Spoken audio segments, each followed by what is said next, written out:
Good evening, everyone, and welcome to this Bible study class here at the J.T Kerr Memorial Baptist Church of Jacksonville, North Carolina. We do have to make that distinction because I have seen various times that something has come on at various places and they said Jacksonville, and we were wondering since I did not recognize it to be here in North Carolina, this Jacksonville, so I assumed that was in Florida. So some other people may have the same understanding when we say Jacksonville. They may only think there is only a Jacksonville, Florida, and there is no such thing as Jacksonville, North Carolina. We are here and glad to have you back with us. Now, over the past couple of weeks, we have pretty much tried to divide up the Bible, keeping in mind that we're doing a broad stroke. We're doing a broad stroke of the divisions of the Bible. We're going to come back at some point in time and be more specific. In other words, we're going to go over this more than one time. Because I realize that as I talk, everybody can't absorb it. It doesn't, there's no osmosis going on in some cases. Some plants live by osmosis. Just in case you didn't do that in the 8th grade. Osmosis is just comes it comes through the plant, it soaks it up. And then some people have to get it, has to rain down on them. Some people get it from their roots. It comes from, them sitting and receiving it from that way. But we want to make sure that you get it as often as you're willing to come. I'm willing to provide you with what you need. If you hunger and thirst for righteousness, you will be filled.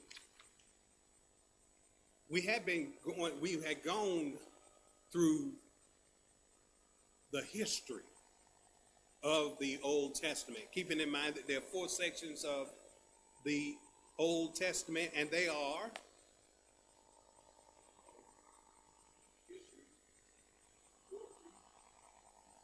okay.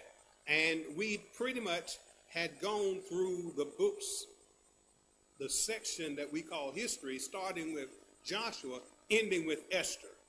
Now, understanding that when we're saying starting with Joshua, we're talking about Joshua leaving Egypt and ending up crossing over the Jordan River into the Promised Land. So from there, we start establishing the territory that will now forever be the land of Israel.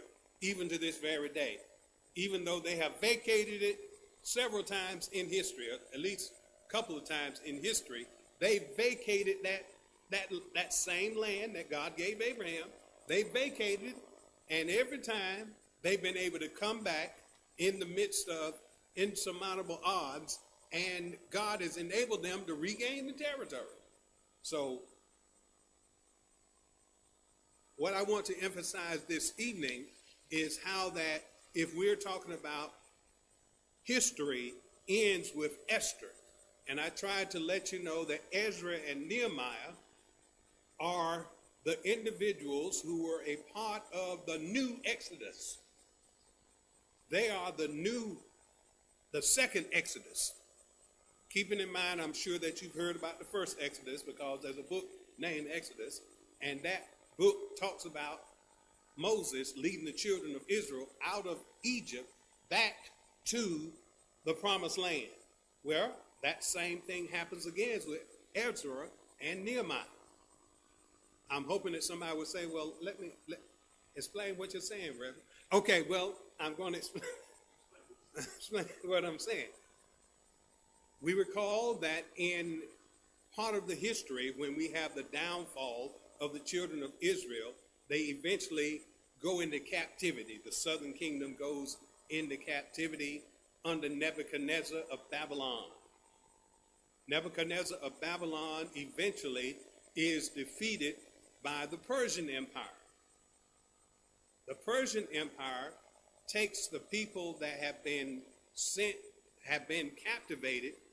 He allows them to go back to the promised land. Ezra and Nehemiah are two books that will talk about this repatriation of Judah specifically. We can't say all of Israel, but in the land of Judah, because if we recall, 70 years earlier under Nebuchadnezzar destroyed the gates of Jerusalem, destroyed the temple, and made it a wasteland. All of those individuals were taken back unto the land of their captors. Now, the Persian king is going to allow the children of Israel to go back specifically to Jerusalem, which is in the land of Judah, which is occupied by other people who have been there it has been vacated by the children of Israel 70 years. So people coming through there, so this is unoccupied, we can take it, and they claim it. And so I call it an exodus because the children of Israel, with Ezra and Nehemiah being commissioned, especially Nehemiah being commissioned by the king of Persia to go back and rebuild. That's where we get this famous thing about, I'm building, I can't come down, all that kind of thing. Okay, but that is what that is about. And it's an exodus because the children of Israel have left their place of captivity and have been able to repatriate their home that they've never been to. The same way that when Moses brought the people out of Egypt and brought them back to the promised land, they had never been there before. These people, their ancestors have been to Jerusalem and Judah. They have never been there before. So they are going back to the promised land.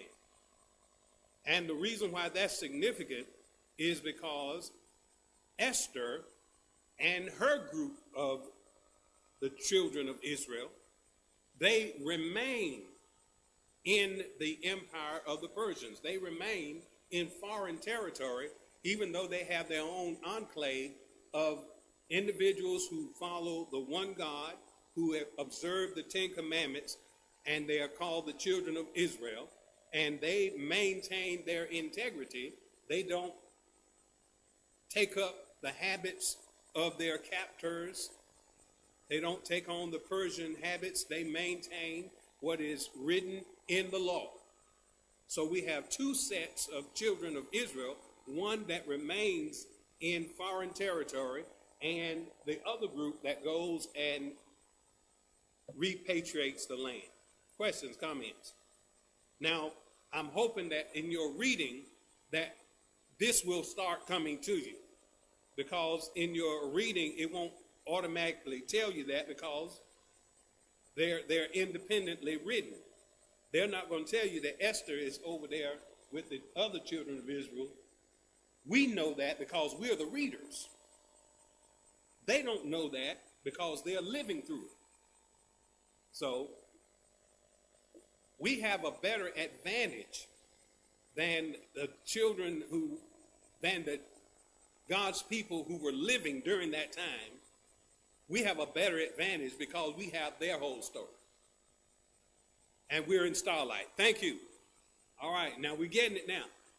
They were either living under starlight or moonlight. And we're in sunlight. So that's the difference. Those are the dispensations. And like I said, we're layering that because you should have at least two ways of describing sunlight, starlight, and moonlight. You should have two other ways to distinguish those dispensations. Questions, comments? Now, question.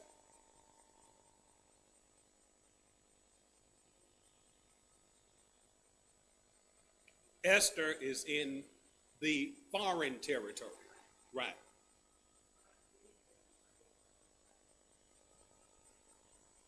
That is the story of Esther. Yes, there were people that tried to destroy them, but God helped them, and they were able to overcome. But that tells us also that from that point onward, even to this very day, we see that there are Jewish people in just about every country in the world. But they are separate. They are separate from everybody else. They have their own enclave. They have their own temple, their own temple of Israel, or a synagogue. If they have enough men, they have a synagogue. You have to have at least 12. You have a synagogue. If you have a big group, you have a whole temple. You have that. And what they do, and they still do it, I know they have a temple of Israel in Kinston. They don't have enough people to keep it going, so they have to get together with some from Greenville or whatever to get enough to go into their temple. They don't have enough people. And the same thing here in Jacksonville. They got some Jews here, and they just have to get with other Jews to get enough people together whenever they want to have their religious observances, or they have to go to a larger city or whatever. But they will not go to your temple. They won't go to your church. And you can't come to theirs. Okay? And you can't come to their house either if they are practicing Jew. The same way it was noted when we read the New Testament is the reason why they wouldn't go into Herod's house, and they would rather stand outside and talk to you, and you couldn't come to them. So all those little things we learn as we read through the Bible. But then when somebody emphasizes, then we can learn more about that as well. Now, getting back to what I was saying about Esther remaining there, not going back, they maintained their integrity. They had their own enclave. They had their own rituals. They ate their own food. They still ate kosher food. They didn't incorporate themselves with what other folks were doing. But they did commerce with them. Jewish people, you can buy anything you want to buy from them. They sell everything. They in every kind of business. They don't buy from you, though.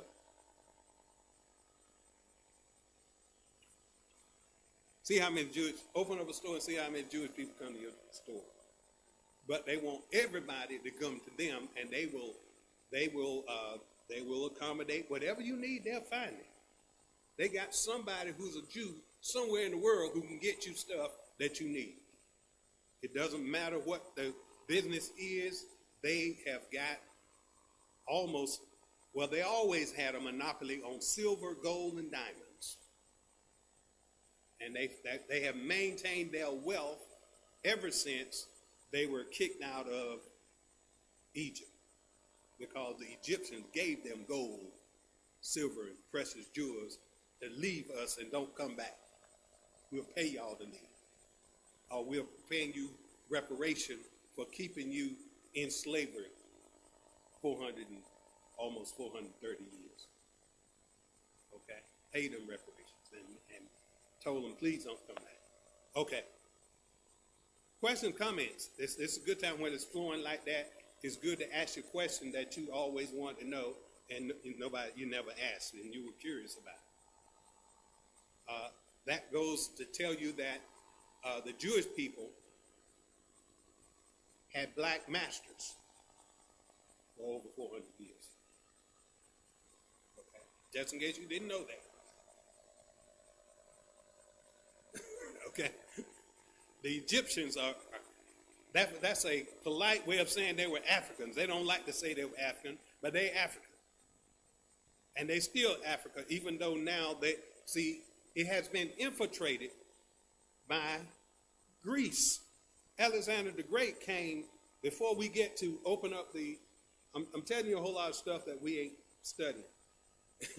Before the New Testament opens, Alexander the Great has already conquered most of that land and has infiltrated it and has left. He dies and leaves his generals, because he doesn't have an heir. His generals split up the world, and they split up the area that is what we now see as Egypt, we always have said, if you start out with me from the beginning, Old Testament only had three major portions of land. And that would, of course, be Mesopotamia, it would be Egypt, and Canaan. And it just so happens that Canaan is where Israel is, and where the Philistines live, and what is now Palestine. All of that's Canaan. Now, Alexander the Great came and took over all of that region, took over Egypt, Syria, or Canaan, and it took over Mesopotamia as well. But because of the Bible story, they took over what we call the land of Israel. And they took over Egypt,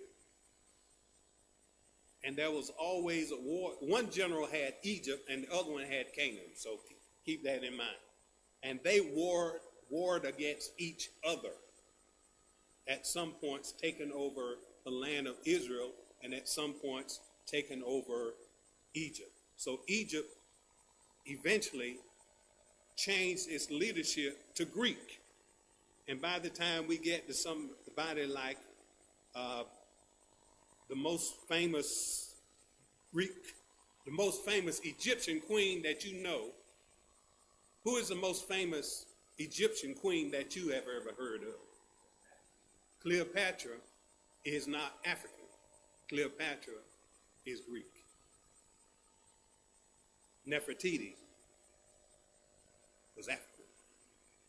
But by the time you get to Cleopatra, they have already been enclosed or infiltrated by the Greeks under Herod. Not Herod, but during that time, Herod hadn't come on the scene. But the people of the Egyptian people, they had been taken over by the Greeks after Alexander, and all of the leadership was turned Greek. And then that's when they start saying that Greeks invented mathematics and all of that, when it was Africans that had already done that before them. So forth, so on. But I don't want to get into those specifics yet, but I do want you to know a broad stroke that by the time we get to Cleopatra, they're no longer African inheritance on the throne. But these are people who have been, their bloodline has been infiltrated by the Greeks at that time. And then, of course, the Romans take over after that. But I just wanted to let you know that, just for your understanding. Somewhere down the line, it'll all come to you if you keep studying to show yourself approved. Question, comment, or did I muddy the water too much? Okay, now, keeping in mind that this is the whole Old Testament as far as history goes. But then you look and you got 5 more books that follow Esther. Job, Psalms, Proverbs, Ecclesiastes, Song of Solomon, which are the books of poetry, wisdom literature, songs, poetry, a compilation of wisdom. What I mean by that is that none of it, we cannot say that it was written during a period after Esther. We have to understand that a portion of the Psalms, one specifically, was written by Moses, so we can't put it in a chronological sense. And David didn't write all of them. David only wrote the majority of them. But the people who were in charge of the church or the temple, their job was the church. And so they had the songs as well. So who were the people who were in charge of the church or the temple? The Levites. So you'll find, if you have a Bible that tells you who the writer was, it will say, it will name some people, and it may, if you look those people up, Asaph, well, not Asaph, Asaph is a Greek boy, but there are a lot of individuals who will be listed as a Levite. So their job not only was to be the ushers, they were the choir, the musicians, they cleaned up the temple, and they were the priests, the whole Levite family. So we can't put Psalms in a chronological order. Some of those were used during the time that the children of Israel were going through all of these conflicts, while they were in captivity, while they were under the hardship of the Egyptians, as with Moses, and he writes a song of praise after they are freed. And then when they go into the period of captivity under the Babylonians, a 70-year captivity, they write these songs and talk about their situations that they're in. And David writes a lot of them, talking about his various stages in life. And you get a collection of books. The same thing when we get Proverbs, we get David's son. He didn't write all of them. He was the wisest man who had ever lived up to this point. He asked God for wisdom. God gave him wisdom. He compiles a book full of all the wise sayings that can be thought of or that he knew about, and he put them in a book, and we call them Proverbs. And Ecclesiastes is pretty much the writings of Solomon as he talks about his life and his encounters with God in his youth and in his old age. Because he's one that goes on to say, I was young, but now I'm old, and I've never seen the righteous forsaken, nor a seed begging bread. He is telling about himself, and he comes up in his 12th chapter of the Ecclesiastes and pretty much says the whole duty of man is to love God, follow his commandments. So he is writing about his encounters with God and his wisdom, keeping in mind there's nothing in Proverbs that will save you. There's nothing in Ecclesiastes that will save you. You just need to know what the Bible is. If we divide it up, we'll know what the Bible is, and you'll understand it. It's good wisdom literature, and it's not always what we would consider to be the best spiritual advice. Where do we get this? Where do Christians get the Spirit from? When does at what period of time did the Spirit of God come upon men?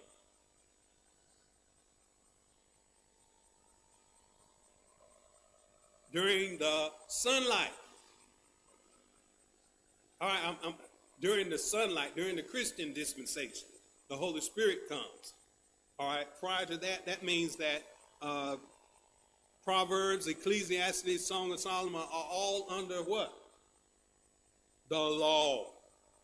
Moonlight. Okay?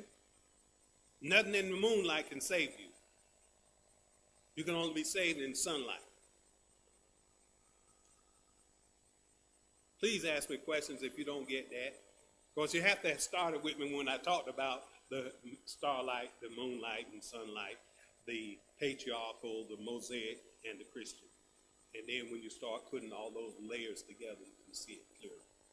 And I realize you won't be able to get it in the first time. That's why we're going to keep layering. We're laying these broad swatches, then we come back and get details. All right. So you got it written down. Yes, sir.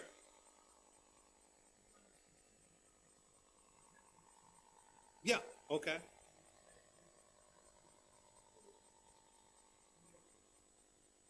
But it didn't fall upon all mankind. Right. Right, okay. Mm-hmm.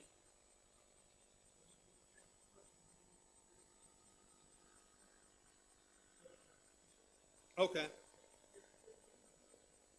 It came but it didn't never fell upon all man. Didn't all, it always worked with, say, like an individual at a time. Right. As opposed to when Jesus said, I will send the Comforter, and it will be able to fall upon all. That's the distinction we'll make. But and that's why I always ask, if something, then I could have said it just like I told you, said it then. That's the distinction.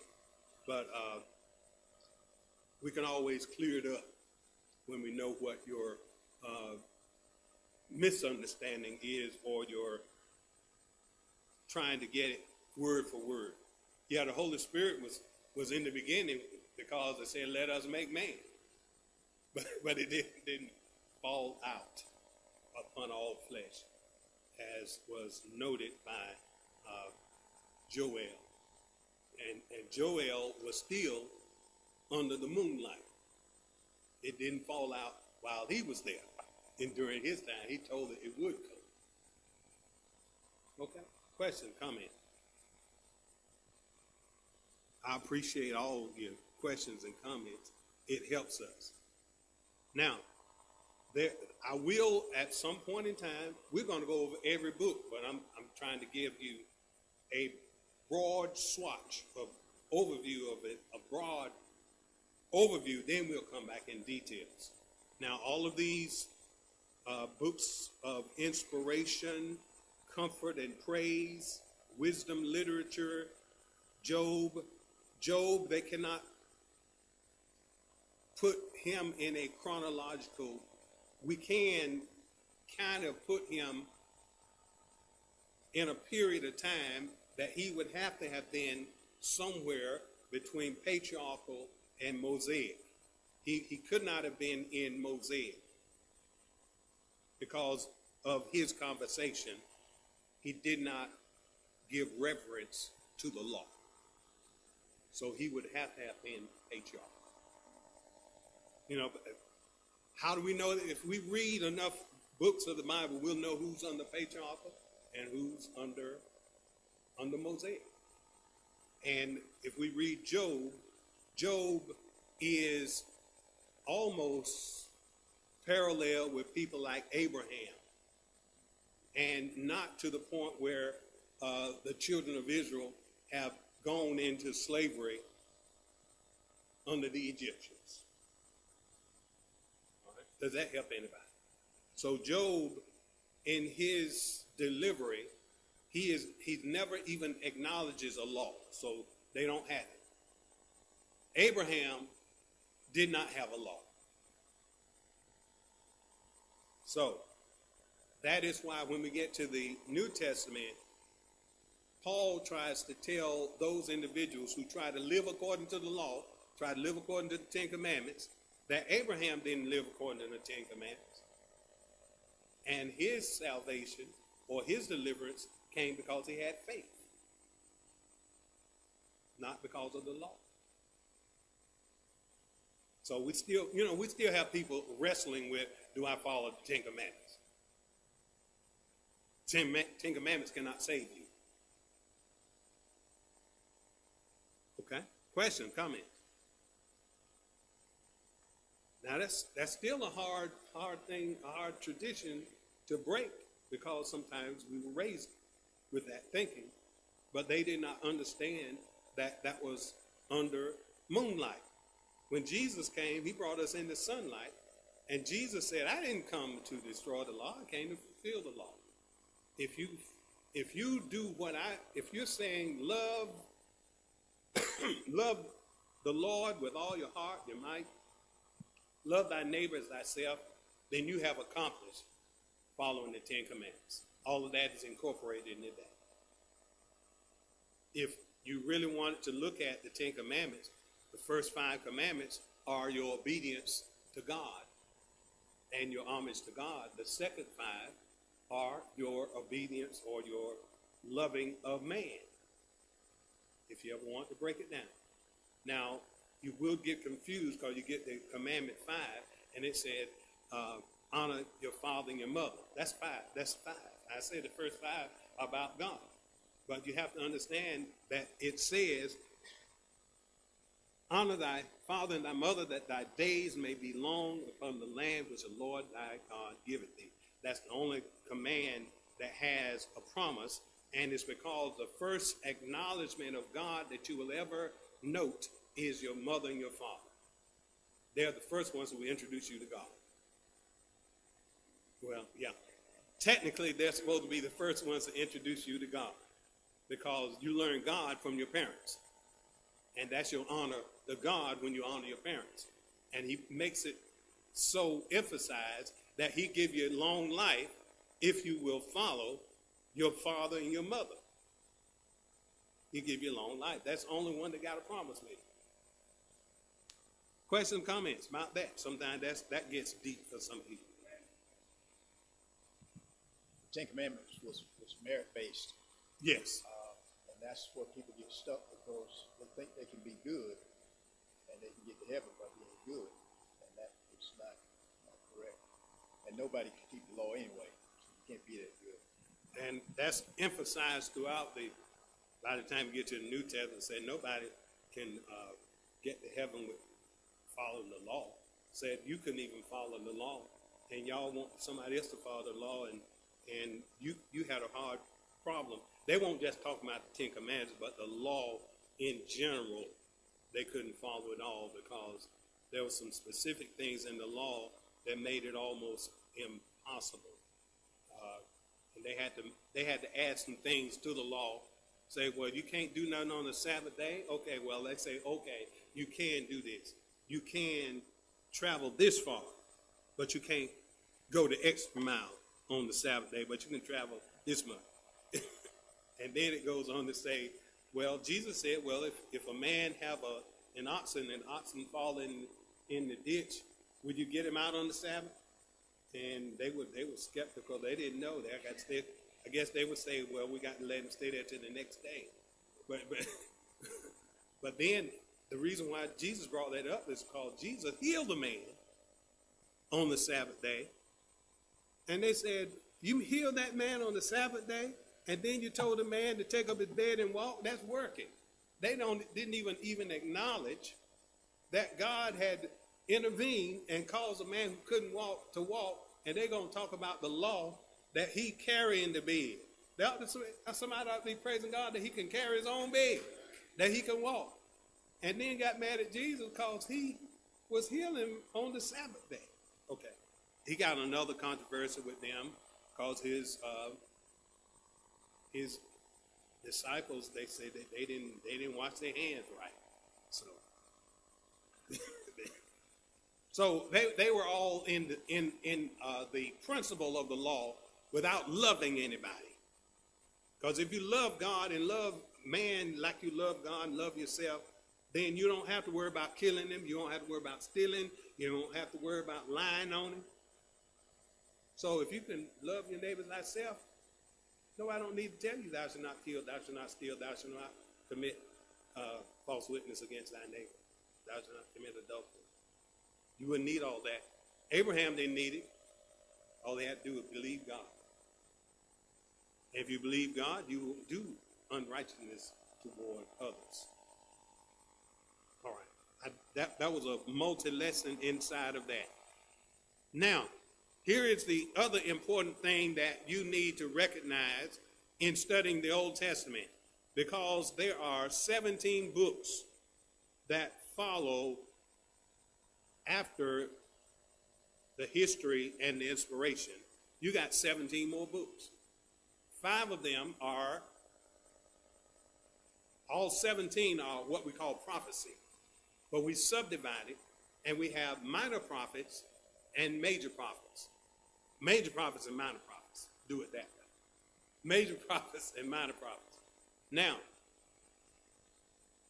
never think that because they are major, they are more important. The major is in reference to the amount that is written. When you consider that Isaiah has 66 chapters, and then we look at Nahum and Micah, that's all. That's it. But their amount does not make them more important, because each one is important and each had its specific message to a specific group. Each was a specific message to a specific group. Keeping in mind that we oftentimes have said that in the book of Judges, each judge was for a specific tribe. Y'all remember that, right? They did not talk to all the 12 tribes of Israel. None of those judges had any jurisdiction over 12 tribes. They just had their tribe, and most of the time, it was the tribe that they were a part of. That's all they had authority to do, and they didn't have anything before that or after that. God chose them for a specific time, a specific purpose. Now, when we get to these prophets, keeping in mind that there are 5 books of the major prophets, but there are only 4 major prophets. Don't let me throw you off of that. There are 5 books, but Jeremiah has 2 of them. The correct title of Lamentations are the Lamentations of Jeremiah. So Jeremiah and Lamentations, the same author. He just has 2 books. So don't ever get thrown off by that when we say there are 5 books of the major prophets and 4 major prophets, but we've got 5 books. And then we only say what we really say, there are 16 prophets. But you say, well, there's 17 books. Okay, well, that's the nuance in it, is that Jeremiah, Lamentations is not a person's name. But then, of course, if you didn't know that, you didn't know that none of these were somebody's name. Sometimes you look at these things, when you saw the first book of the inspiration, you thought somebody was job hunting. Okay. It didn't catch on. But the first book of the inspiration is Job, of course, and that's his name. I don't think I said anything about him. I will say that it is a personal relationship with God. And it is important for everybody reading the Bible to understand that Job is the prototype for every individual. I'll say that again. That's why you need to read it. Even if you don't read but the first 2 chapters and the last chapter. If you read the first 2 chapters and the last chapter, you get the whole story. But read the whole thing. That 42. But the first 2 and the last one tell the whole story. In between, you will get a lot of figurative language, poetic literature, and it will make you think that you're not even reading the Bible sometimes. If you read it in its entirety. And you will sometimes think that it's not related to the first 2 chapters and the final chapter. I hope that seemed kind of enticing you to read it. The thing about Job, and the reason why I say it's a prototype, is because the same thing that happens to Job happens to every individual, just not to the magnitude that it happened to Job. Job, it is blown up. In your life, you have the same thing. It's just not going to be blown up like in Job. Job lost his health, his wealth, and his family. Now, everybody can, they will lose some family. Sometimes they'll lose their wealth. Sometimes they'll lose their health. But it's very seldom that you lose it all. Am I saying something wrong? It's very seldom that you hear of anybody losing it all. If you lose your health and you got some wealth, you can kind of get by if you got family, right? If you lose your wealth and you got your health, you can regain your wealth. All right, I'm just trying to give you different scenarios. But it's very seldom that anybody in their life you record that they lost everything, including their life. I'm just trying to paint a picture. Because Job tells that story. And he tells how it happens and what really goes on above your head. Because Job don't know what happened above his head. We who are readers, we know. And when we read Job, we will know that he didn't know what was going on above his head. He don't know who was talking about him. He doesn't know the spiritual warfare that was going on over his head. There's spiritual warfare going on over your head.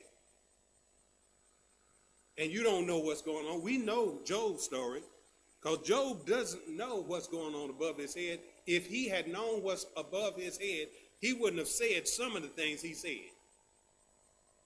Because he said, the Lord giveth, the Lord taketh away. That's not true. But it's in the Bible, right? The same way that Satan said, you shall not eat of this tree. And the Lord said, don't eat of this tree. The devil going to come and contradict it. And he does the same thing with Job. And does the same thing with you. And does the same thing with everybody.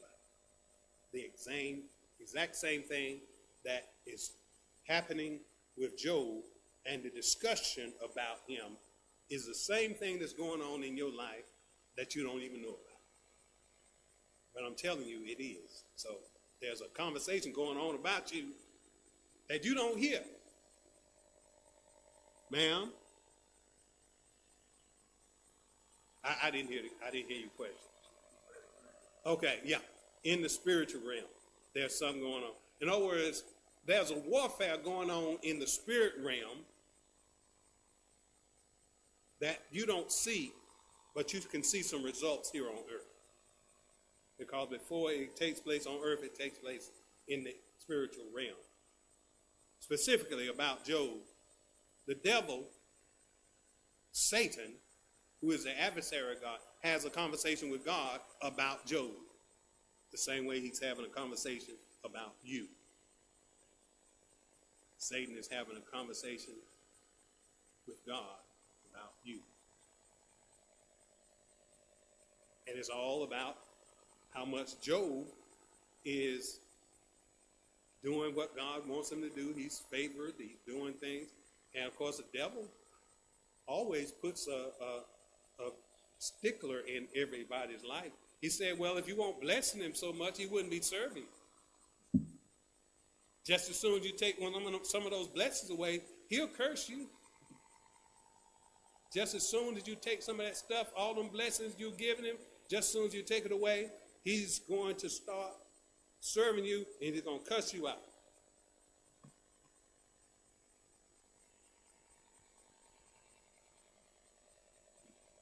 But here's the thing.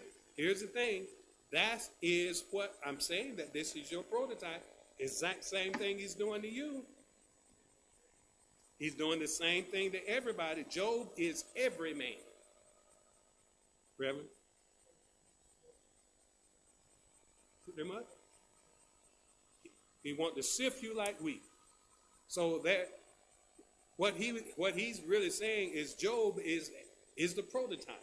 If you've ever read Every Man, of course you don't do English literature, you won't ever see that, but Every Man is a prototype of every man. Job is every man. It's what happens to every man. There's a conversation about you that the devil is trying to destroy you. And God is your advocate who is always going to bat for you. He's your advocate. He's going to bat for you because the devil wants to kill you right now. I'm talking about everybody. If he can kill you right now before you get to know who God is, then he's got you. And God is saying, wait, I won't know. You can't do it yet. I want them to get to know who I am first and get to know who you are. And then they'll make a conscious decision. follow who they want to follow. And the devil say, no, right now, before they go to Bible study. Because they go to Bible study, they're going to find out I got some tricks. And when we study the Bible, we'll know how to defend against the fiery darts. That's why we equip ourselves with the whole armor of God, that we may be able to stand against the wiles of the devil. Because he's slinging darts at us. And if we are equipped with the right equipment to ward off all of his weapons, then we'll be able to stand in the evil day. And when we can't do anything else, all we have to do is stand with the shield of faith and acknowledge we got the helmet of salvation, breastplate of righteousness, our feet shod with the preparation of the gospel, and we've got the word of God, the sword of the Spirit. All right, so read those first 2 chapters of Job, and I know that a lot of preachers don't necessarily have my point of view in reading this. Because they will get to a funeral and they will repeat what Job said. And people who don't know any better acknowledge what the preacher said that came out of the Bible, and they will take that as gospel without knowing the context. In doing so, here's what happens. The Lord giveth, the Lord taketh away. Blessed be the name of God. I'm mad with God because he took my mama. I'm mad with God because he took my child. Y'all just said the Lord give it, the Lord take away, but that is not what happened. God did not destroy Job's house, did not kill Job's children, did not take Job's livestock. The devil came to steal, kill, and destroy. If we understand that, we know that God didn't do it. We put everything on God because we don't know any better. That's what Job did. Job didn't know any better. In fact, the more that you read the Old Testament, you see that they never said anything about the devil. They ain't know anything about the good. They ain't know anything about the evil one. Everything they said, God did it. That's what the lady singing this song. Everything that happened to me, God did it. That's not true. Then that would make God a lie. Because God did everything good, right?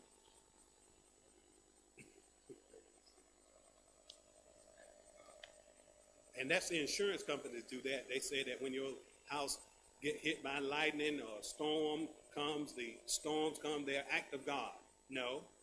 If we understand who is the prince of the power of the air, the God of this world, whose job is to steal, kill, and destroy, then we know that that's not God. It's God allows him to do it because God could say, wait a minute, I tell you what, go ahead and have your storm, but you can't come here. If y'all understand that concept, that's what's happening. Or you can tear all of this up, but don't touch that. And we know God can do that because, man, we talked about one of the judges said, if it's really you, God, I want all the ground to be wet, but I'm going to put this fleece out on the ground. I don't want that fleece to be wet if it's you. And all the ground's wet, the fleece dry. Well, I don't know. That could have been, just something unusual. I tell you what, this time, I want you to just make the fleece wet and all the ground is dry. Then I know it's you. So God can do anything he wants to do. But going back to what I was just saying, if we understand Job's concept, you will see a lot of yourself in that. A whole lot of stuff is going to happen in your life. And you wonder why. You ain't did that. Why it happened to me? That's all Job said. In fact, he argues with his 3 friends throughout 14 chapters. Argument. Saying, I didn't do anything. And he said, I wish I could have an audience with God. I need to be able to sit down with God and ask him why all this happened. Because in my mind, God did it. He said, the Lord give it, the Lord take it away. And then the devil got into his wife and said, why don't you just curse God and die? That's exactly what the devil said from the beginning. That if you take away stuff from it, he's going to curse you and die. And his wife came right back and said, he got in her, said, just curse God and die. And he did. He wouldn't do it. He said, though he slay me, yet will I serve him. All the days of my appointed time, I'm going to serve him till my change comes. He kept it. And in the final chapter, even his friends had to see that he didn't do anything wrong. God came in, and I'm not going to take that away from y'all. And always remember that the name Jemima is the name of one of the most beautiful women that was ever even talked about in the Bible. Jemima. We made that some that you don't like it's the lady on the syrup bottle or something. Yeah, but Jemima was the most beautiful woman among the people of the Middle East at that time. Of course, we know that Vashti is beautiful, but Jemima, we think that name just means that woman with the head right around her head and on the syrup bottle and clean up houses. But Jemima was supposed to be a beautiful person.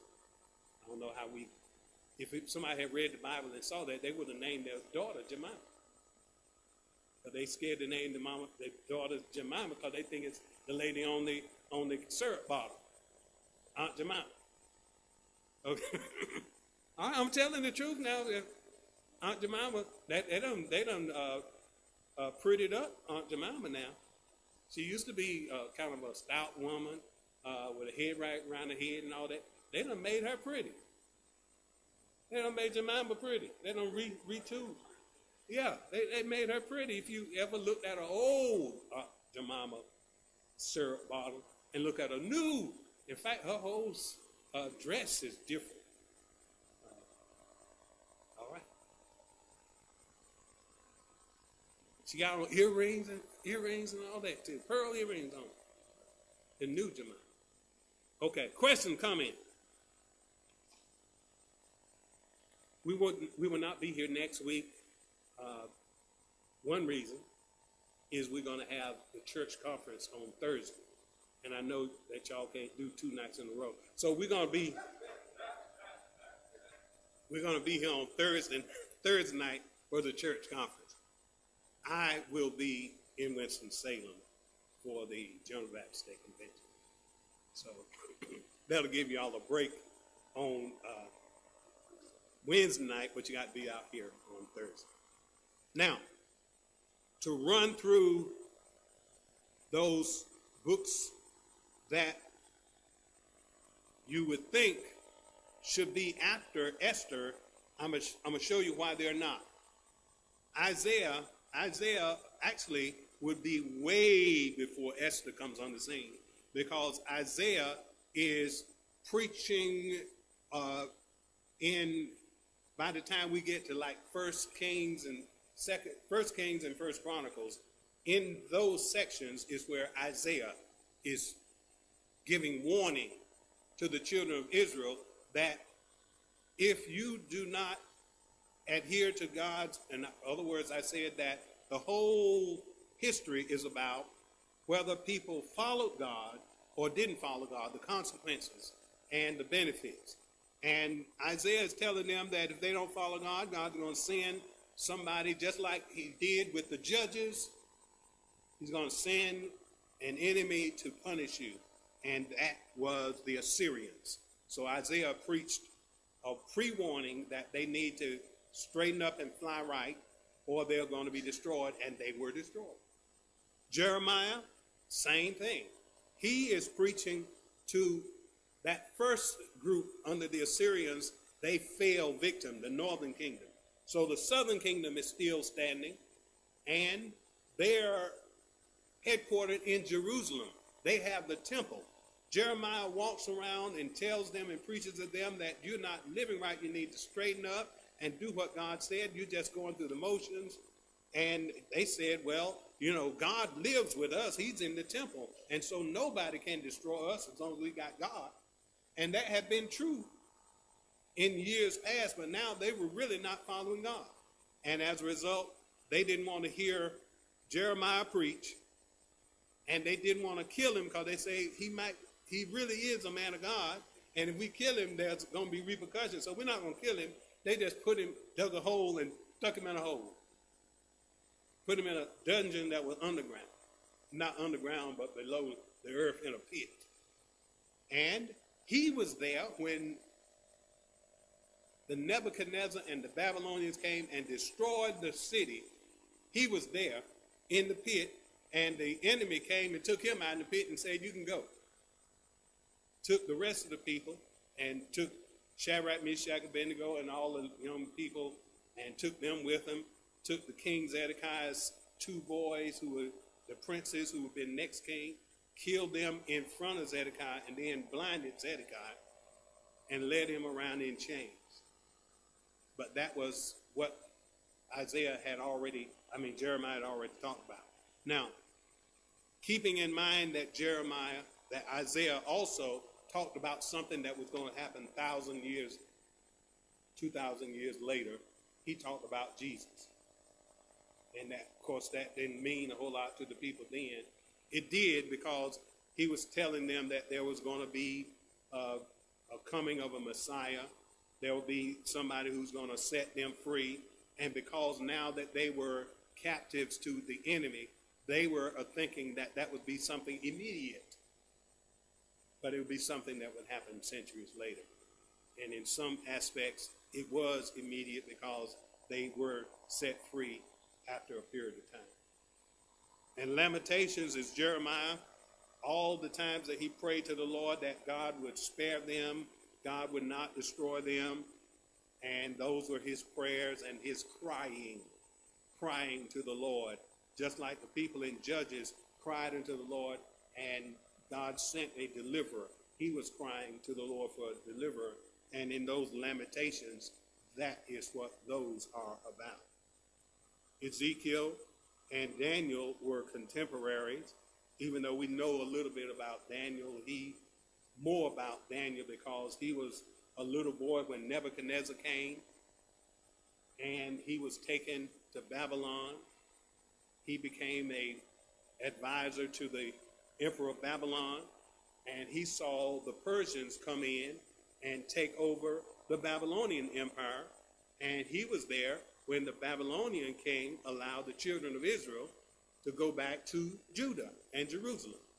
70 years from the time that the children of Israel were taken into Babylon to the time that they were allowed to go back, and Daniel saw all of that. He was a witness. He was a boy when it happened. He was an old man who was revered, who was a very important advisor to the king and to the emperor and all of that. And then all of the other 12 minor prophets, all of them, we will go into them as we go into each individual. But each one of them had a particular group of people that they were asked to go and preach to. Some of them we know of, like Jonah. Like Jonah was supposed to go to Nineveh and preach to the people in Nineveh. Now, the reason why that's significant is Nineveh is the capital city of Assyria. Assyria is the group of people that destroyed the children of northern Israel when Isaiah was preaching about them. So now he being offspring of he a descendant of the people who were destroyed by Assyria, he don't want to go and preach to his enemies who killed his grandparents.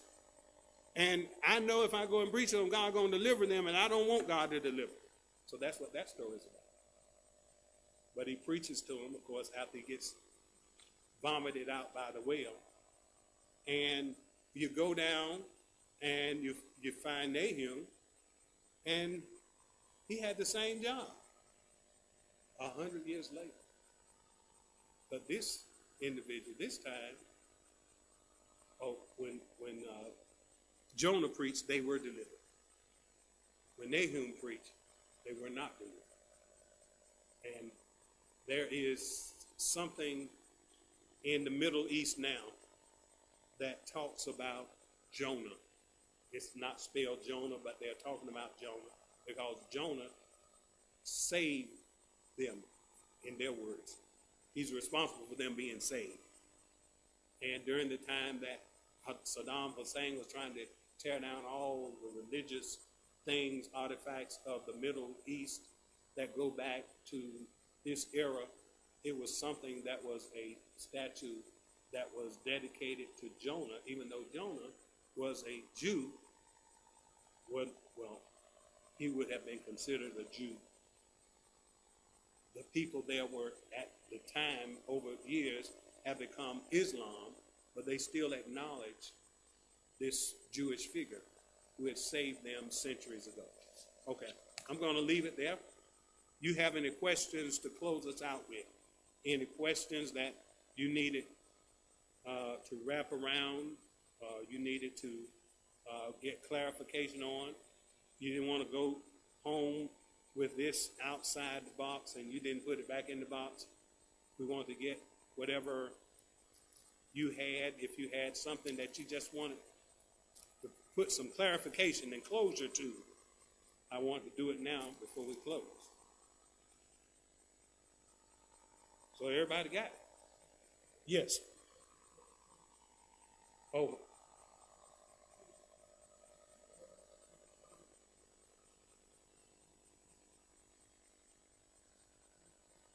Mm-hmm.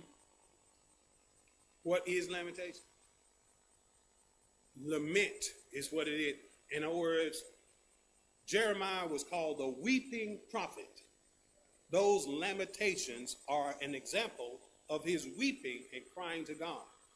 The reason why I brought up Judges is because every time the individuals were harassed by the enemy, they cried unto the Lord, and the Lord sent a deliverer. That is what Jeremiah is doing, praying and calling out to God to help them and to deliver them and to not destroy the children of God. And he wrote it in 5 different books, and those are his pleadings. That's what that's about.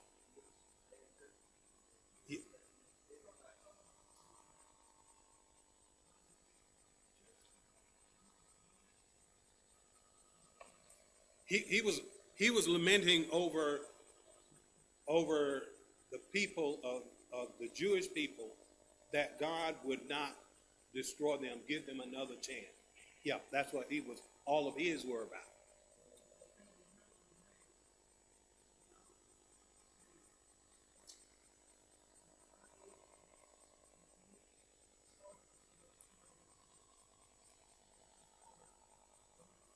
No, we wouldn't call anything we do now a lament. Okay. At his word. Right. Mm-hmm. Mm-hmm.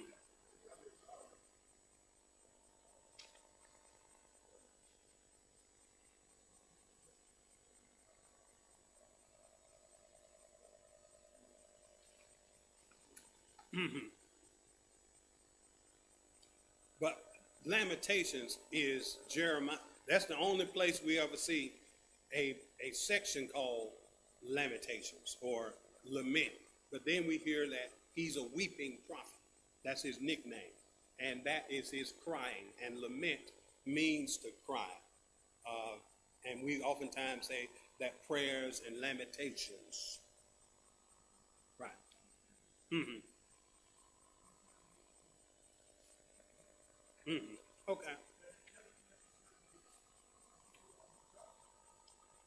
Well, biblically, that's all we're. Yeah, you can make lamentations to God yourself, or you can I don't know anybody who make lamentations to God.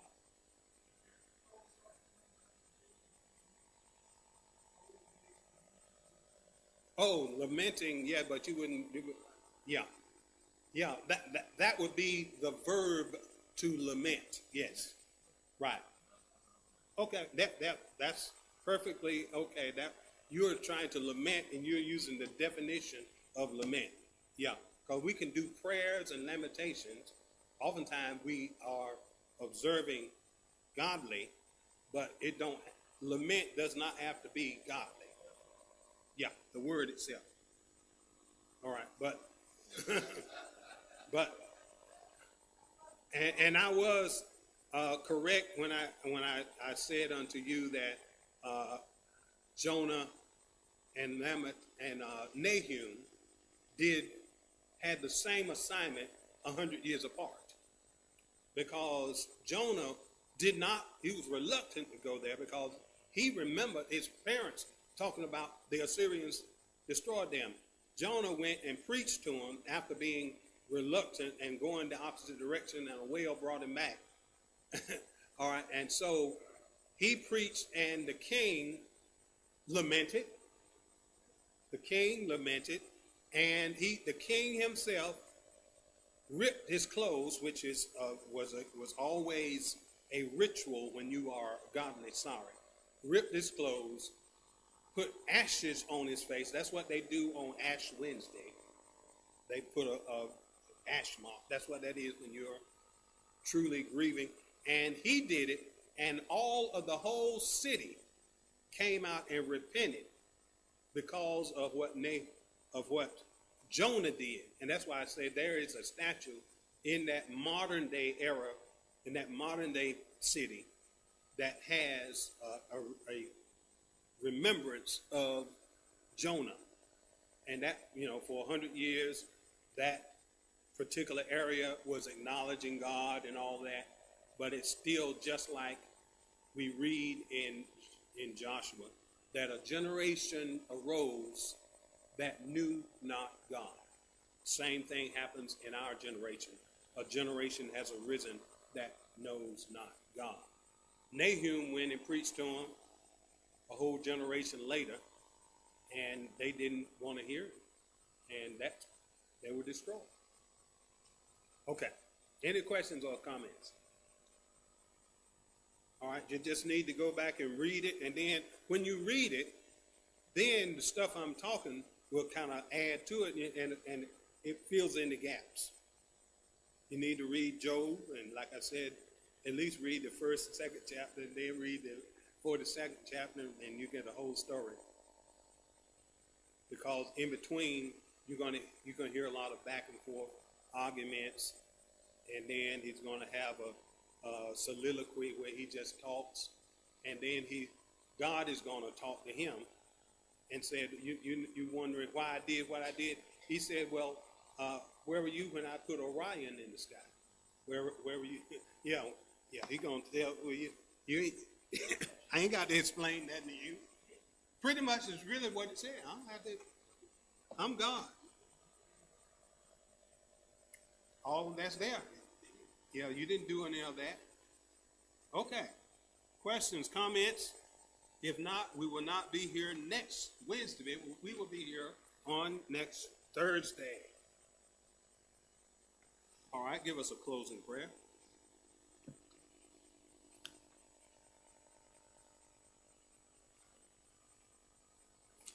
Thank you, Lord.